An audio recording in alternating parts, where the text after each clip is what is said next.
நான் லாடால் அதை பேசுகிறேன். எனக்கு லைக் பண்ணுங்கள். நல்லா பண்ணுறேன்னா இல்லையான்னு சொல்லுங்கள். யார் யாருக்கெல்லாம் தோசை பிடிக்கும், எறா தொக்கு எல்லாமே யார் யாருக்கு பிடிக்கும்னு எனக்கு கமெண்ட் பண்ணுங்கள், லைக் பண்ணுங்கள். எங்கள் வீடு எங்கேன்னு கேட்டிங்களே, எங்கள் வீடு வந்து ரெடில்ஸ் ரேவதி ஸ்டோர் இருக்குல்ல, அங்கே தான் எங்கள் வீடு. ஓகே, எனக்கு எல்லோரும் லைக் பண்ணுங்கள். எல்லோரும் நல்லா பண்ணுங்கள். நல்லா தான் பண்ணுறீங்க, என்னை விட நல்லா தான் பண்ணுறீங்க.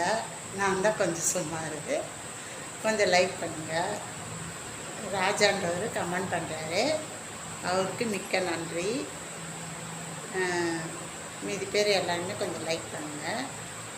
அப்போ தான் நான் அடுத்தடுத்து வீடியோ போட முடியும்.